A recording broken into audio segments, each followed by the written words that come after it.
मोटो त अहिलेको टाइममा धेरै जस्तो मान्छे छन्, तर मोटो कसरी बन्छन् त कसैलाई थाहा छैन। धेरै जस्तो मान्छेलाई त आज हामी यही बारेमा चर्चा गर्नेछौँ कि हाम्रो शरीरमा फ्याट कहाँबाट आउँछ त। ओके, सो ध्यानसँग हेरौँ यो भिडियो। यदि बुझेन भने कमेन्ट गर्नु होला। ओके, जस्तै हामी एउटा फुड खान्छौँ, केही पनि चिज हामी जस्तै खान्छौँ, त्यो गएर हाम्रो के भन्छ, कहाँ जान्छ, पेटमा जान्छ।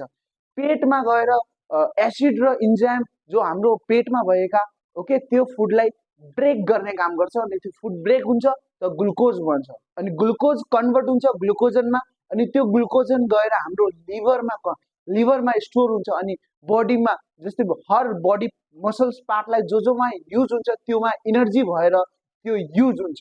जब हामी खाना धेरै खान्छौँ त हामीलाई धेरै ग्लुकोज मिल्ने भयो, त धेरै ग्लुकोजनमा कन्भर्ट हुने भयो, त लिभरमा के हुन्छ भनेपछि यस्तो एउटा ट्याङ्क हुन्छ। जस्तै यो ग्लास हेर्नुहुन्छ, यो ट्याङ्क हो, बुझ्नुहोस्। ओके, सो यो भित्र एउटा लिमिट हुन्छ कि योमा पानी स्टोर हुने। ओके, सो योभन्दा धेरै आएपछि के हुन्छ, यो पोखिन लाग्छ। सो सेम हो, जब हामी ओभर खान्छौँ खाना, जो हाम्रो पेटमा चाहिने हो त्योभन्दा पनि बढी खान्छौँ, त्यस कारणले के हुने भयो, शरीरमा फ्याट लाग्ने भयो। ओके, जो मेलको फिमेलको दुइटैको अलग अलग पार्टमा, मेलको मोस्टली मेन बुक्समा भयो होइन, अनि यो साइड ओब्लिक्समा भयो, यहाँ क्षेत्रमा धेरै फ्याट लाग्छन्, अनि फिमेलको लो एब्डोमिनलमा भयो, अनि हिप्समा भयो, थाइजमा गयो, अनि यो आर्म्समा भयो, यहाँ फ्याट लाग्छन् धेरै।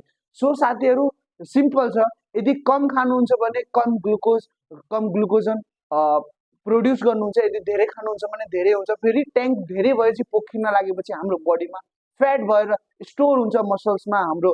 ओके, सो आजबाट आफ्नो खानालाई सुधारौँ, जति हुन्छ कम खाँदै गर्ने, यदि टाइममा खानु होला। ओके, यदि यो भिडियो राम्रो लाग्यो भने लाइक अनि कमेन्ट गर्नु होला। यदि मलाई फलो गर्नु भएको छैन, यसै फिटनेस रिलेटेड हेल्थ रिलेटेड अझै भिडियो हेर्न चाहनुहुन्छ भने मलाई फलो पनि गरिदिनु होला, अनि यो भिडियो आफ्नो साथीहरूसँग, आफ्नो फ्यामिली मेम्बरहरूसँग सेयर अवश्य गरिदिनु होला। साथीहरू फेरि भेट्छौँ नयाँ भिडियोमा। अहिलेको लागि बिदा हुन्छौँ। जय नेपाल।